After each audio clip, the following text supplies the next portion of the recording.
Alright guys, Star Fox Zero made me lose my faith. Let's check it out.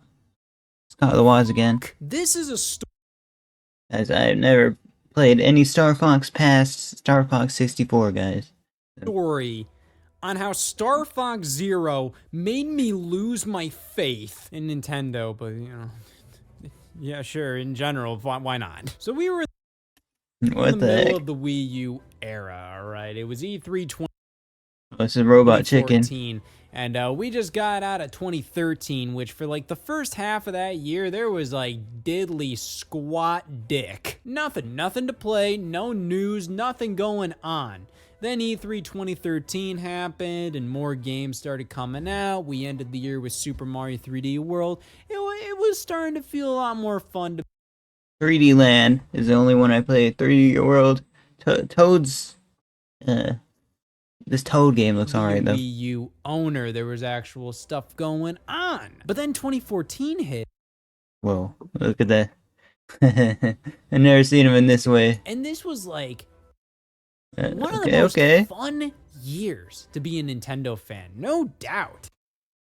During the Wii U era? The Wii U's known as a flop though, guys. I know that may sound strange right now during the Nintendo Switch generation where it feels like we're being showered with all these things to play. Yeah, definitely. 2014, that was a big year, specifically. Oh snap, bro! I did not know this even existed, guys, and this looks cool. For the Wii U owner. Whoa! Most of the defining games of that console either came out that year. Clear pipes, man. Whoever thought of making the pipes clear, they need a raise. They got little mouses over there. Or announced that. Yo, this game looked kind of fun. We had. Why the Goombas? Goombas look so different, guys. Mario Kart 8, Smash Brothers for Wii U, Hyrule Warriors, Bayonetta 2, Donkey Kong Country Tropical Freeze, all released that year. And then games like Mario Maker and Splatoon were announced, and this was all at E3. Splatoon, man, it sounds fun. Never tried it. 2014, one of Nintendo's best E3s in my opinion. That was when we first got a look at Breath of the Wild. We were reintroduced Yoshi's Woolly World. We got Yo, I want to play that as well. Rainbow Curse announced, and they made the unbelievable decision to not show Mario Party 10 during the event. They revealed it like later. They just uploaded a trailer to the YouTube channel. I don't blame them, but it was. Oh man, Mario Party 10, bro. Me and my grandparents always used to play Mario Party. It's just exciting, man. Like this was like the first time as a Wii U owner, I genuinely felt like, wow, like this is awesome. I think Smash Brothers had a lot to do with that. Dude is like the #1 spokesperson for Smash Brothers. Yeah. Just the build up to release of that game is unlike anything else, you know. Like in my opinion, Smash Brothers is almost like Christmas to me, where I almost feel like sometimes the build up to Christmas is. I know, right? I can't wait for the next one but that's probably gonna come years from now, like 3 years later, man. 2-3 years, maybe even 4 years before we get a new one, guys. It's a little more fun and memorable than Christmas itself. Christmas itself is awesome. Yeah, I haven't seen that stage in the Ultimate, guys. That's a cool build stage. Up, man, you remember that. All the speculation and debate as to which characters are gonna get in. No. No, right? And then the leaks come through. That one won't ever get in. Oh, well, this is my most favorite. This is my most wanted. And then like just kind of speculating on leaks. And they took out. There's so many good features in the 3DS and Wii version. They just took out blows of Melee. Rumors and maybe looking too deep into certain screenshots or trailers. Like it was so much fun. But you know what was really cool was at E3 2014 at the very end of the digital event. They teased a little something. Now we don't even get E3s no more. We got Nintendo Direct, PlayStation, whatever that is called, Xbox, whatever it's called. No more of that, guys. Shigeru Miyamoto playing just something. It was a blurred TV screen, and it was Star Fox. Holy sh! Oh, snap, bro. They always make the something epic about it, guys. Oh my gosh, they got Falco in there. Guys, they should add these characters in Super Smash Brothers. That'd be cool. They're making making a new Star Fox for the Wii U. That was like, oh my god. I mean, like, it felt like Nintendo was listening. You know, like, for years, we were all begging them to dig into their franchise graveyard and bring back certain things like Star Fox, F-Zero, and they were listening. They Yay! were actually bringing back Star Fox for the Wii U. That was so damn cool to see. Even though, like, I was never the biggest Star Fox guy, it's still, like, really Me either, yo. heartwarming and exciting to see a company listen to their fan base like that and bring back franchises that they haven't touched for years. They may not be the craziest sellers, but you know what? Damn it, they care. Well, that announcement would have had a bit more impact if it wasn't leaked beforehand. I believe.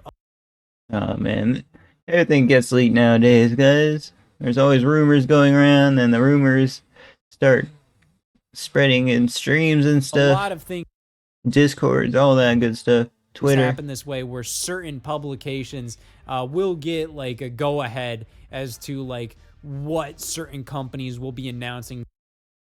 Fox looks so fluffy. It looks like a plushie there, guys. You know what I mean? During these types of presentations, and you know, they'll get time with them beforehand so then they can write up their articles and everything, so then they can go live when they want it to.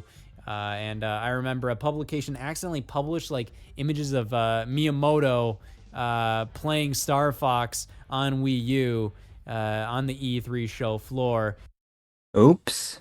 Big mistake. You think that reporter got in trouble, guys? Like right before the E3 event went live, which that was pretty interesting to see. Mainly because we weren't Big oops. Big allowed oops. to actually see Star Fox. This was like a behind closed doors demo, pretty much. Like Nintendo would show like an IGN employee Star Fox for Wii U, and then they come out and they say, "Well, that looked like shit." Very early development on this. And this was right alongside a couple other demos Nintendo had. Miyamoto was apparently in charge. Guys, what is Star Fox Guard right there? Hopefully he talks about it. Is it a bonus game? But there's no... Looks like there might not be a bonus game box in there. I don't understand. Because they're both for the Wii U. Of kind of spearheading the gamepad revolution 2 years after the Wii U came out. Yeah, in 2014, this was when Nintendo started an initiative where they created 3 tech demos that they hope to then, you know, flesh out into full-fledged games that focused on using the Wii U gamepad. Might I remind you, 2 years after the system launched. Don't you think these games would have come in handy in 2012? And they did it with the Switch as well, bro. Hopefully things change though, man. We gotta get the new console, maybe get a few release games, and then I'm not sure how long it's gonna take them to release Smash, guys. So yeah, that was a little weird that was like a big deal for them, like that late into the game. I'm like, honey, like the console war is already over. You lost. Just You lost, bro. Reminds me of that meme. accept it. Just make good games and then move on to the next thing. But no, in 2014 they Scott with the sound advice wanted there. to show off the power of the Wii U gamepad, and Star Fox was the game spearheading that. And like I've already said, the game was very early in development, using incredibly rudimentary graphics. And the public, i.e. me, we were never able to see what this game actually looked like. The only thing we got was like blurry, faraway screenshots. And even then you could tell, like, it almost looked like the original Star Fox from the SNES, just with like real-time polygons. Very flat, very basic. But it was meant to show, like, you know, using the gamepad to aim your reticle while the ship is on. And I'm still pissed they didn't add that gamepad part back in, man, to the Switch, bro. Still pissed. Even if it's just for, like, extra features, guys. But it's just, like, so much extra programming, and then, you know, developers aren't going to want to mess with it that much because it's just so much extra work, you know? I think they prefer, you know, copy and paste the same game across platforms, not putting in extra work when they're releasing a cross-platform game, right, guys? the TV. But they announced at that E3 that Star Fox, they were planning and hoping it would release that next year in No more gamepad features whatsoever. 2015, and they were looking for a developer to make it. But man, in 2015 was looking to be like this insane year. They announced Zelda was coming out in 2015, Star Fox. And we just barely got the new Zelda, the actual Zelda for the Switch. 5 years after its release, we actually got a brand new Zelda game, guys. Mario Maker. It'd be taking a while, but you know, for good reason, I hope. Splatoon. I haven't tried it yet. It was gonna be nuts. And then Zelda was delayed, and then Star Fox looked like shit. E3 2015. Hey, they could have delayed it. With Zelda getting delayed and them not really wanting to show much about that game, they kind of depended a lot on Star Fox to As skits as well, steal man. everybody's hearts. It did not. Pretty much started off their whole E3 2015 presentation. And yeah, the trailer wasn't like bad or anything. It was just really underwhelming. It was horrendous. Graphically, it just didn't impress. I mean, it was like fine, but like Star Fox used to be about the visuals. Like Star Fox on Super Nintendo, that was about like, oh my god, this is What is that frame rate, bro? incredible. That's actual frame rate, bro. He did that with a capture Star Fox card. 64 really impressed. Star Fox Adventures and Assault on the GameCube really impressed. And then you have this game that just looked really flat and bland. The explosions looked really airy, like there wasn't much behind them. Like the terrain of the worlds just felt really, Reminds me of a Star Wars game, bro. really outdated. I actually do like the graphics here, though. But, you know, that's not to say that the game didn't look fine. I thought it looked fine, and it had some cool things about it. And did we even get a Star Fox for the Switch, man? I don't think we did. The logo was kind of cool. The name Star Fox Zero, I mean, that's a pretty basic name, all things considered, using the subtitle Zero. I like it, but it's also kind of like, you know, yeah, I mean, it's... Hey, we got Super Mario Wonder. What else could they do, man? not that it's not very clever, but hey, whatever. But something that was really cool was that they showed off a vehicle transformation, the Walker, and that was from Star Fox 2, which that was a Super Nintendo game that got canceled back in the day, and it was eventually leaked online, so everybody was able to play it. But Nintendo eventually did officially re-release it as a part of the Super Nintendo Classic Edition in 2017, and you can also play it on Nintendo Switch Online now, which is really cool. But that original idea. You can't play none of the emulated games with your regular Nintendo Switch online. Like non-online, just like your Nintendo Switch online capabilities that you gotta pay for. You can't play any emulated games, and it sucks. Idea technically first publicly was made available in Star Fox Zero. But yeah, I mean, like, it looked fine, but it didn't really leave a huge impression, which was really unfortunate because like it was like the main focus of their E3 presentation. And then the demo at E3 2015. I remember seeing a lot of people have like some crazy mixed emotions about it. Some people thought it was fine. Other people were like, these controls they don't work for me. I do like the graphics, man. It looks up to date, bro. You could, if this was a Switch game, it almost look like it's a Switch game, guys. But you know, definitely got some Wii U aspects. It was really weird because this game was kind of just, it was supposed to be designed around utilizing the Wii U gamepad to its fullest potential. And not only did it fail to do that, it failed in general as like a game in terms of its controls. But whatever. I think what most people kind of took away from this event was that afterwards Nintendo announced that Platinum Games was helping them develop it. I think Platinum Games could I don't even know who Platinum Games is, make guys. an insane Star Fox game. The problem is, like, this, I don't really think this was like their Star Fox game at its core. I think this was Nintendo's Star Fox game at its core that they didn't want to finish themselves, so they just threw it at Platinum, and they just asked them, can you guys finish this? Which I remember Hideki Kamiya of Platinum Games.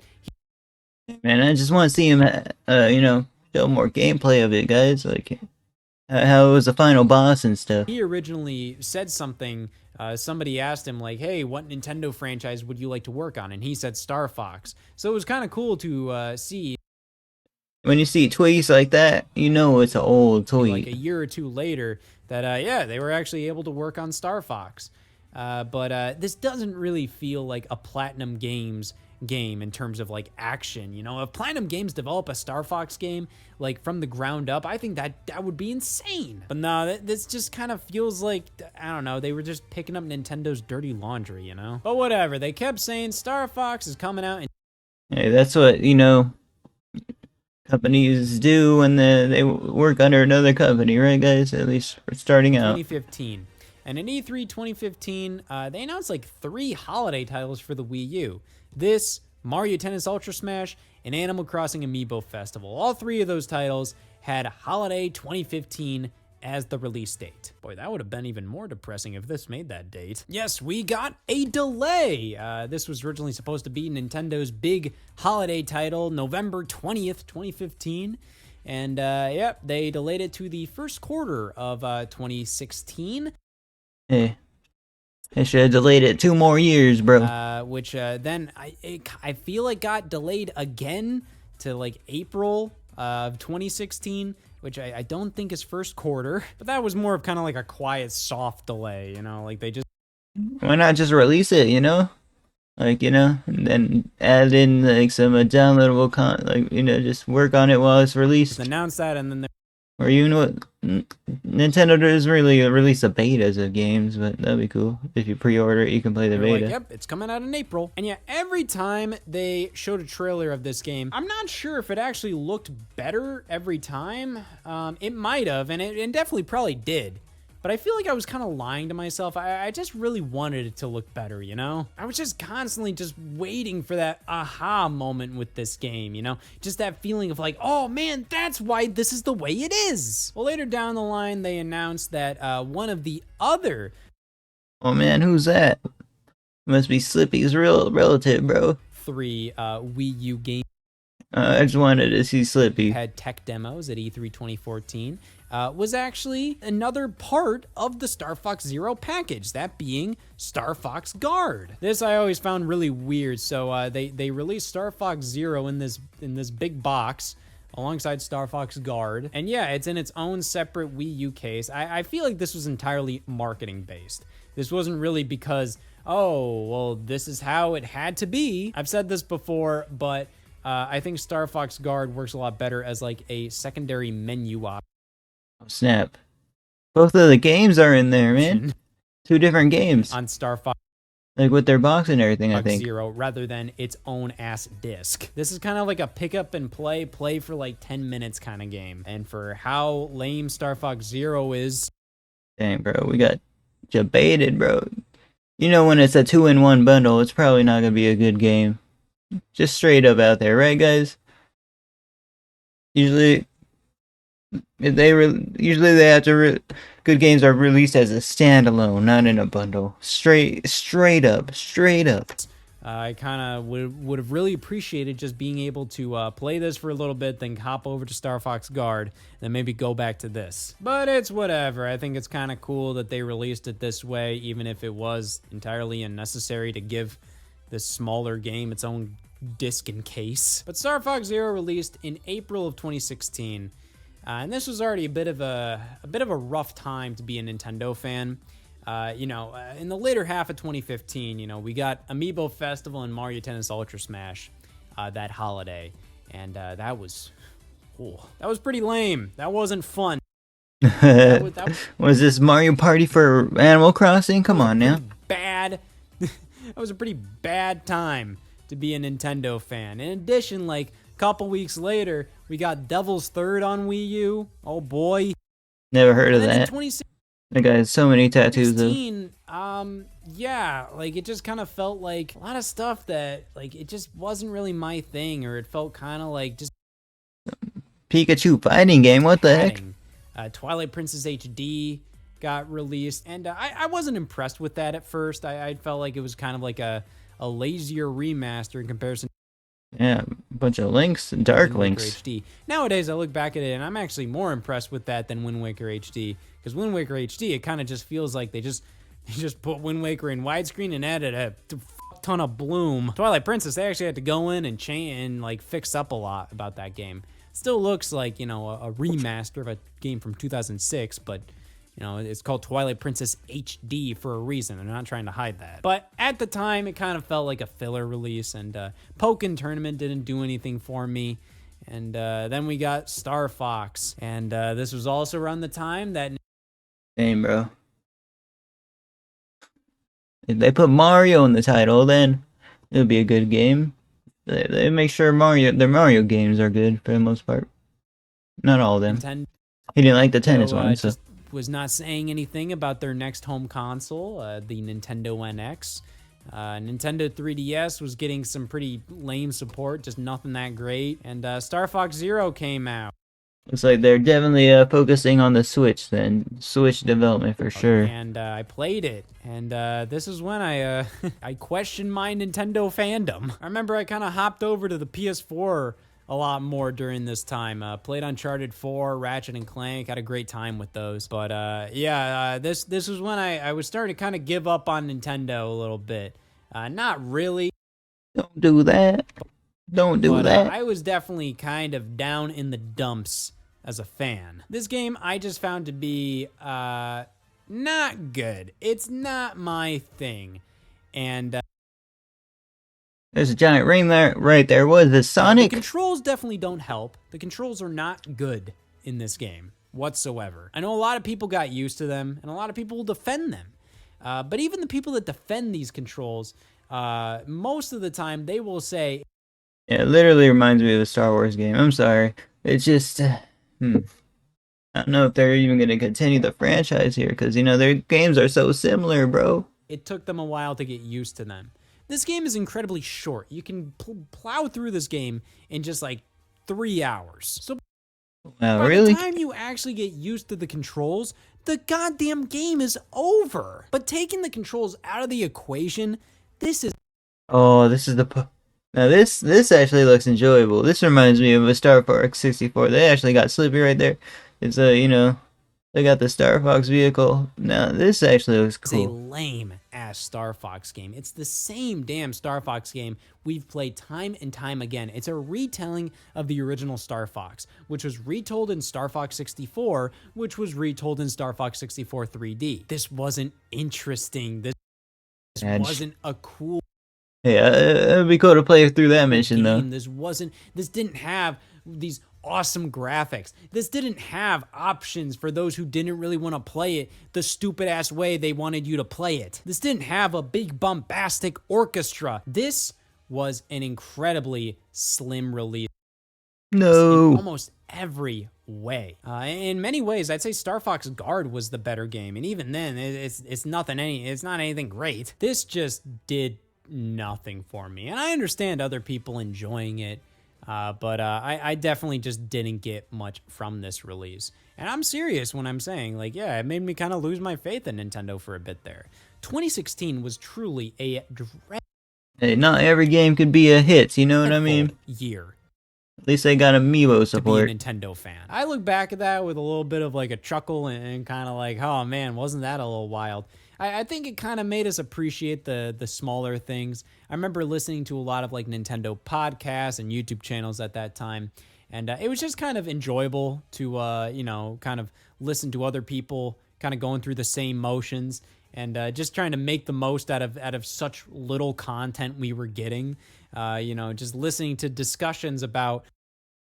Yeah, it's Isabella. like an Animal Crossing Amiibo New Leaf update. And, you know, we were getting some other things in the form of like, hey, you know, like Pokemon Go was a big deal. Super Mario. Yeah, they were focusing on mobile games. Switch, that's for sure. Run was announced for mobile. We finally got Tokyo Mirage Sessions released. Don't know what that is. Paper Mario Color Splash was a big talking point. How, you know, that was, you know, ruining my entire year. And how... Yeah, I can't wait to play that game. I'm playing through all the Paper Mario games. I might do it on stream, guys. Nintendo just refused to announce their damn system.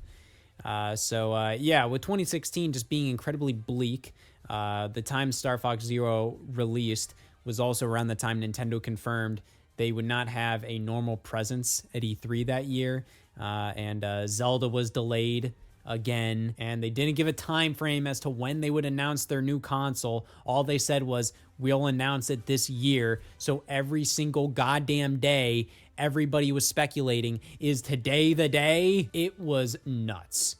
And Star Fox Zero came out at a bad time for me. It really made me question my faith in Nintendo. But thankfully, about a month and a half later, when they finally revealed the Breath of the Wild E3 2016 trailer, that kind of pulled me back in. I was like, this is the Nintendo I love. There we go. There we go. Just took a a mainstay kind of a Zelda game that they released on the Switch as well. We didn't get it here. One of my least favorite Nintendo games. Star Fox has never been a popular series though. Not the lowest quality Nintendo game out there, but definitely probably one of the most disappointing ones. You take a franchise that everybody was begging to come back, and this is how it comes back. Not like a low. Hey man, you think that they might not even bother making more now? Quality game, but just a very mediocre one that just felt very misguided, one that felt like they didn't know what to do with Star Fox other than just, I don't know, try to make them work with the Wii U gamepad. And when this was pretty much all that was going on in the Nintendo circle at the time, hopefully you can tell why I was like, well, I don't know what to do as a fan anymore. Well, hindsight is 2020, because I know now what I should have done as a fan. Cry. Alright guys, I love how Scott tells the story like an old war veteran. When you don't feel like a Star Fox, but feel like a loser. This is a story on how Star Fox made Scott lose his faith on Nintendo. Alright guys, that's the video. Check out the original video in the description. Like, comment, subscribe. I do all my reactions live on Twitch, so if you want to come through, say hi, you're more than welcome. And I'll see you guys next one. Later, guys.